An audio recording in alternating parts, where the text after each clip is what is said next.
कि हमने पिछले पार्ट में देखा, शीला ब्रजमोहन को अपने अतीत की कहानी बताती है। वो बताती है कि किस तरह एक दरिंदे ने उसकी पूरी जिंदगी बर्बाद कर दी। अगर आप इस कहानी को शुरू से देखना चाहते हैं तो इसके पार्ट 1 का लिंक डिस्क्रिप्शन में है, आप वहाँ से जाकर देख सकते हैं। अब आगे कि वो आदमी शीला से कहता है, तुम्हारी माँ ठीक कह रही है शीला, मैं वो दरिंदा नहीं हूँ। लेकिन शीला चिल्लाते हुए बोलती है, लेकिन क्या? तभी वो आदमी बोलता है, लेकिन वो दरिंदा मेरा छोटा भाई है जिसने तुम्हारे साथ ये सब किया। तभी उसकी माँ चिल्लाते हुए बोलती है, ये क्या कह रहे हैं आप गुजरमल जी? आपके छोटे भाई ने शीला की जिंदगी उजाड़ी है। तभी वो आदमी कहता है, हाँ वो मेरा छोटा भाई सुजान है जो दिखने में बिल्कुल मेरी जैसा है, इसलिए मुझे देखकर शीला को लगा मैं वही हूँ जिसने शीला के साथ जबरदस्ती की। गुस्साते हुए बोलती है, निकल जाओ मेरे घर से। एक भाई मेरी जिंदगी बर्बाद करता है और दूसरा तसल्ली देने आया है। क्यों आए हो यहाँ? गुजरमल कहता है, मैं यहाँ इसलिए आया हूँ ताकि तुम्हें इंसाफ मिल सके। मेरे भाई ने जो कुछ भी किया उसे उसकी सज़ा ज़रूर मिलेगी।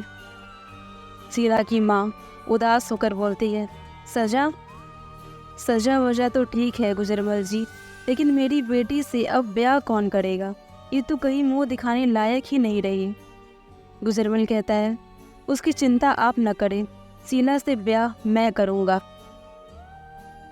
तभी उसकी माँ बोलती है, लेकिन आप तो शादीशुदा हैं।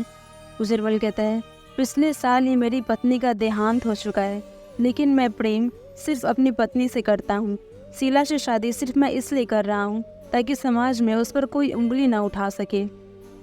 शीला उदास होकर बोलती है, मैं इस अधेड़ उम्र के आदमी के साथ अपनी ज़िंदगी नहीं गुजार सकती माँ।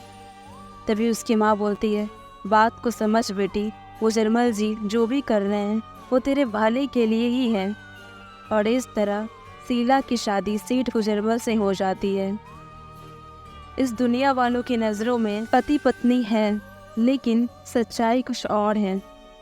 रोहन से कहती है, मैंने यदि जीवन में किसी से पहली बार प्रेम किया है तो वो आप है ब्रजमोहन जी।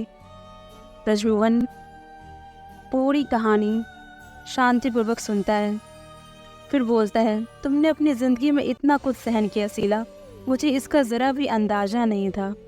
शीला का अतीत जानकर ब्रजमोहन के मन में शीला के प्रति प्रेम और बढ़ जाता है।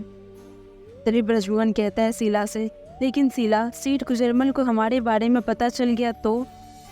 शीला बोलती है, वैसे तो सेठ जी घर पर होते ही नहीं, वो अक्सर बाहर ही होते हैं, लेकिन सही वक्त आने पर मैं खुद उन्हें हमारे रिश्ते के बारे में बता दूंगी।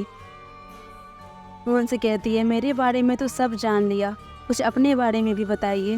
ब्रजमोहन कहता है, मैं भी शीला को सब कुछ बता देना चाहता हूँ, लेकिन अभी नहीं। दूसरे दिन शीला ब्रजमोहन को उठाने कमरे में आती है।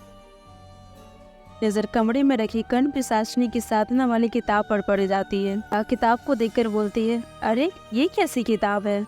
शीला किताब के पन्ने पलटने ही वाली रहती है।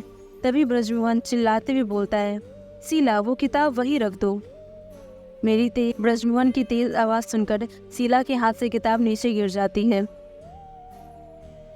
शीला चिल्लाते हुए बोलती है, क्या हुआ, आप इस तरह चिल्ला क्यों रहे हैं? ब्रजमोहन बोलता है, बिना मुझसे पूछे मेरी चीज़ों को हाथ मत लगाया करो। तभी ब्रजमोहन सोचता है, अगर शीला ये किताब पढ़ लेती तो ना जाने क्या होता। ब्रजमोहन की डांट सुनकर शीला का मन बहुत दुख जाता है, वो रोने लगती है। तभी ब्रजमोहन शीला से बोलता है, शीला मुझे माफ़ कर दो, मुझे इस तरह तुम पर गुस्सा नहीं करना चाहिए।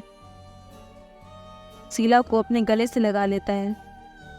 ब्रजमोहन शीला को मनाता है। दूसरे ही पल बच्चों की तरह मुस्कुराने लगती है शीला।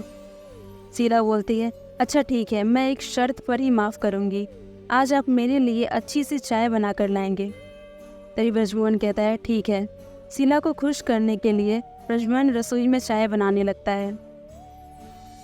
ब्रजमोहन चाय लेकर जैसे ही शीला को देता है, शीला चाय का कप तुरंत फेंक देती है। ब्रजमोहन, वो चाय नहीं बल्कि खून है। ब्रजमोहन जी ये क्या है? शीला जोर से चिल्लाते हुए बोलती है। तभी ब्रजमोहन बोलता है, हे भगवान, अब शीला से क्या कहूँ?